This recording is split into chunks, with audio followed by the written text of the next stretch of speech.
Olá, pessoal. Eu me chamo Hortência Brito. Eu sou licenciada em Geografia e mestranda em Gestão do Território. No vídeo de hoje, como vocês podem ver, o tema vai ser a Geografia das Sexualidades. Então, como tópicos para a aula de hoje, nós temos a origem da Geografia das Sexualidades, o que essa geografia se propõe a estudar, e também irei mostrar algumas autorias e obras que desenvolveram esse subcampo, além de sugerir periódicos que publicam na área. A geografia das sexualidades é como se fosse uma filha das geografias feministas de geografia de gênero, que por sua vez são filhas dos movimentos feministas. No início, até meados do século XX, nós temos um levante de mulheres, muitas delas sufragistas, o que resultou posteriormente no movimento feminista, ou melhor, movimentos feministas no plural, porque somos múltiplos. Esses movimentos buscavam, a priori, o direito à participação política, começando com o voto, em seguida, direito à remuneração, mesma remuneração que os homens, direito a métodos contraceptivos que eram proibidos, dentre outras coisas, que felizmente nós temos acesso hoje, mas é importante frisar que nós precisamos continuar a luta para ter acesso a mais coisas e manter o que nós já conquistamos. Então, essa participação possibilitou uma reflexão mais abrangente em termos da academia. Então, as feministas passaram a fazer uma crítica radical aqui no caso de radicalidade, de ir na raiz, não de feminista radical só. Essas feministas começaram a questionar a epistemologia, a ciência e a propor novas abordagens teóricas e metodológicas.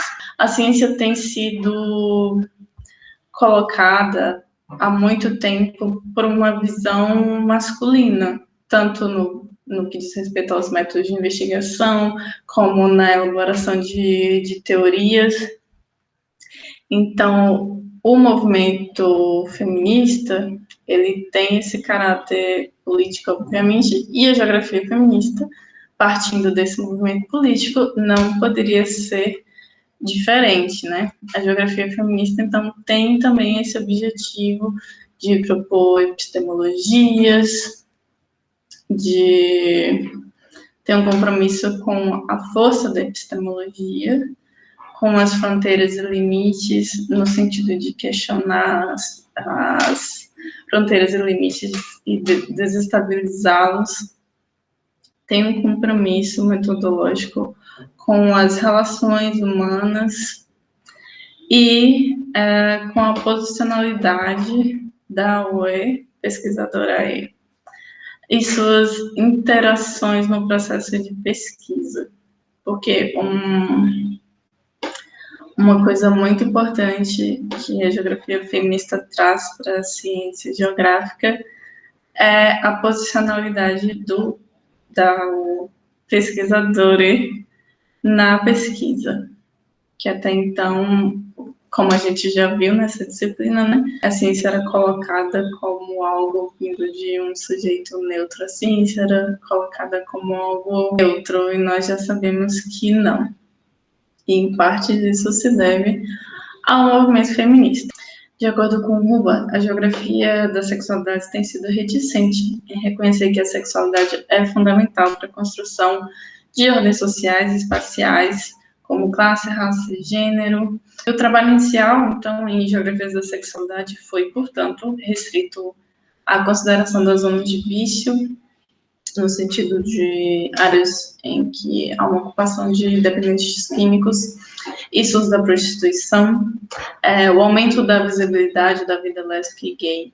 Uma série de cidades ocidentais, como São Francisco, Nova York, Amsterdã, Paris, Berlim, viu estudos pioneiros emergirem na década de 1990, que começaram a destacar a importância de bairros específicos no contexto social e econômico e a vida política daquelas pessoas cujas vidas caíam fora dessa norma heterossexual. Inclusive, existe todo um turismo voltado para essas cidades, pensando na população LGBTQIA+. A constatação de que alguns bairros gays eram espaços de gentrificação incipiente, ajudou a colocar geografias da sexualidade em diálogo com a geografia urbana, sobre a importância da cultura e do estilo de vida na condução de processos de acumulação, por meio do desenvolvimento da propriedade. Então, na década de 1990, os estudos sobre a sexualidade e espaço se estabeleceram como um importante subcampo da geografia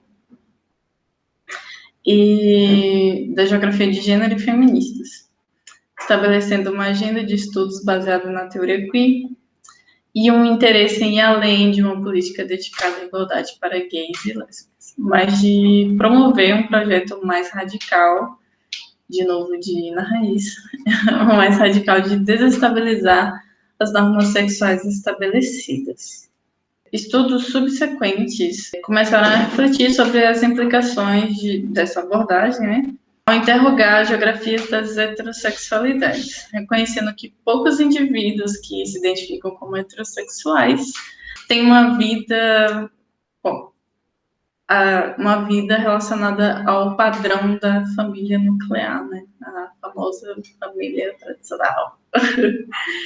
Então, as crescentes taxas de divórcio no Ocidente urbano global e a crescente taxa de pessoas que optam por uma vida solteiras sugeriam que as mudanças nos padrões de comportamento sexual podiam ter consequências importantes para a habitação e para a reprodução da vida doméstica. E por isso precisam ser investigadas mais profundamente. Enquanto que a união civil e o casamento homoafetivo, ou ainda uma reprodução heteronormativa por pessoas LGBTQIA+, porque assim mesmo dentre as pessoas do Vale existe um comportamento normativo. Então, isso sugere a emergência de novas geografias homonormativas.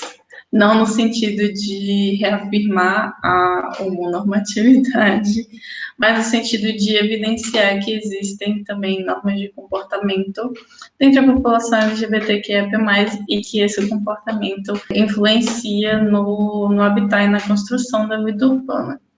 Então, o trabalho emergente nas geografias do amor, nas geografias que se propõem a pesquisar a intimidade e o cuidado, também são importantes aqui, pois mudam o foco do sexo em si, tanto no sentido biológico quanto da reprodução, para outras dimensões do desejo e da sociabilidade.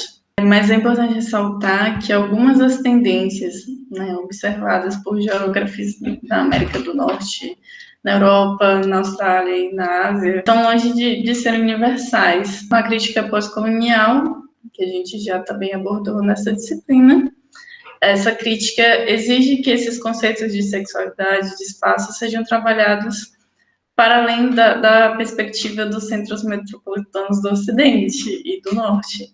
Não sejam conceitos meramente importados para a nossa análise daqui do Sul, mas que a gente também possa criar nossa perspectiva. Então, o campo da sexualidade do espaço agora é reconhecido como importante na geografia humana, na geografia cultural e na ciência geográfica como um todo. No entanto, existem relativamente poucas coleções que fornecem uma visão geral dessa subdisciplina, principalmente em português. Então, para além de uma escassez de obras de uma forma geral nessa geografia das sexualidades, existe também uma escassez, né, pensando em nós brasileiros que falamos português, existe uma escassez em trabalhos da geografia das sexualidades no Brasil, ou de outros países que falam português, e uma escassez de obras que foram traduzidas para o português. Então, uma crítica também que a geografia das sexualidades sofre, além de ter muito essa perspectiva do norte, do ocidente global, é de que, apesar deles se proporem, apesar dessa geografia ter a proposta de trabalhar com a diversidade sexual e de gênero, muito do foco da geografia das sexualidades foi na vida gay e lésbica. Mas mesmo assim, não quer dizer que não seja importante, né? mas é importante também pensar nessas críticas para que a gente possa evoluir também esse subcampo da geografia, né? Não vendo como uma solução para as geografias anteriores, mas vendo como algo para andar lado a lado e que também está passível de ir. Então, vou trazer aqui para vocês algumas obras da geografia das sexualidades. A primeira, assim, que a gente tem notícia, ou uma das primeiras, pelo menos, é o Mapeando o Desejo, né? Um livro de 1995, do David Bell e da Jill Valentine, que inclusive já foram citados na disciplina, né? São referências muito importantes na área. Então, elas são autorias importantes para sinalizar alguns debates significativos sobre a gentrificação homossexual e a vida doméstica e profissional, mas esse livro também ampliou a agenda, fazendo conexões com estudos da homossexualidade e as sexualidades monodissidentes, né? Poli, bi, pan, polissexuais, no caso, bissexuais, pansexuais, até assexuais também, e fazendo conexões teóricas entre eles. Então, esse livro, que é de 95, continua a ser um dos principais livros, uma das principais obras da geografia das sexualidades, e é uma leitura obrigatória, assim. O segundo livro, né, esse em vermelho e em amarelo, o Geografias da Sexualidade, Teorias, Práticas e Políticas, que é de 2007, então tem um salto aí de 12 anos de diferença. É um livro da Cat Brown, e dentre outros autores, né? E esse livro tem uma proposta de destacar as mudanças ocorridas desde a publicação do Mapeando o Desejo.